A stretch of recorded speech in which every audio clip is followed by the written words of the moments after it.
اعوذ باللہ من الشیطان الرجیم بسم اللہ الرحمن الرحیم وَبَدَّلَ الَّذِينَ ظَلَمُوا قَوْلًا غَيْرَ الَّذِي قِيلَ لَهُمْ فَأَنزَلْنَا عَلَى الَّذِينَ ظَلَمُوا رِجْزًا مِّنَ السَّمَاءِ بِمَا كَانُوا يَفْسُقُونَ۔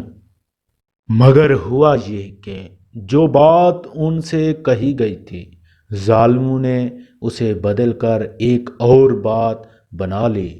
نتیجہ یہ کہ جو نافرمانیاں وہ کرتے آ رہے تھے ہم نے ان کی سزا میں ان ظالموں پر آسمان سے عذاب نازل کیا۔ تفسیر: اسی صحرا میں رہتے ہوئے جب مدت گزر گئی اور بنی اسرائیل من و سلوی سے بھی اکتا گئے تھے تو انہوں نے یہ مطالبہ کیا کہ ہم ایک ہی قسم کے کھانے پر گزارا نہیں کر سکتے، ہم زمین کی ترکاریاں وغیرہ کھانا چاہتے ہیں۔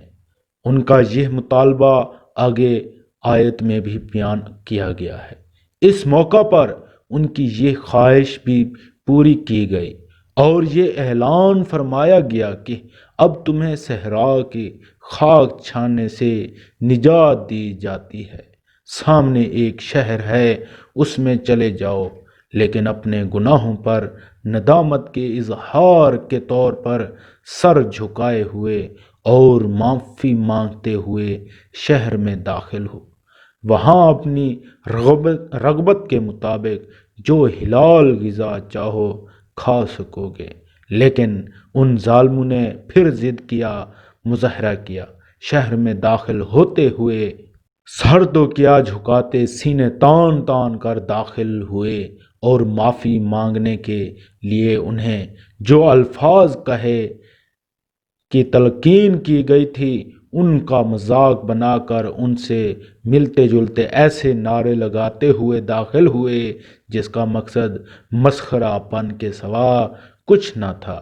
جو لفظ انہیں معافی مانگنے کے لیے سکھایا گیا تھا وہ تھا حتّ، یا اللہ ہمارے گناہ بخش دے۔ انہوں نے اسے بدل کر جس لفظ کے نعرے لگائے تھے وہ تھا حنطتا، یعنی گند۔ وَإِذِ اسْتَسْقَىٰ مُوسَىٰ لِقَوْمِهِ فَقُلْنَا اضْرِبْ بِعَصَاكَ الْبَحْرَ فَانْفَجَرَتْ مِنْهُ اثْنَتَا عَشْرَةَ عَيْنًا قَدْ عَلِمَ كُلُّ أُنَاسٍ مَّشْرَبَهُمْ كُلُوا وَاشْرَبُوا مِن رِّزْقِ اللَّهِ وَلَا تَعْثَوْا فِي الْأَرْضِ مُفْسِدِينَ۔ اور وہ وقت بھی یاد کرو جب موسیٰ نے اپنی قوم کے لیے پانی مانگا تو ہم نے کہا اپنی لاٹھی پتھر پر مارو، چنانچہ اس پتھر سے 12 چشمے پھوٹ نکلے۔ پھر ایک قبیلے نے اپنے پانی لینے کی جگہ معلوم کر لی۔ ہم نے کہا اللہ کا دیا ہوا رزق کھاؤ اور زمین میں فساد مچاتے مت پھرنا۔ تفسیر: یہ واقعہ بھی اس وقت کا ہے جب بنی اسرائیل میدان طیہ صحرائے سینا میں محصور تھے۔ وہاں پانی کا کوئی چشمہ نہیں تھا۔ اللہ تعالیٰ نے ایک معجزہ کے طور پر 12 چشمے پیدا فرمائے۔ حضرت یعقوب اسرائیل علیہ السلام کے 12 بیٹے تھے۔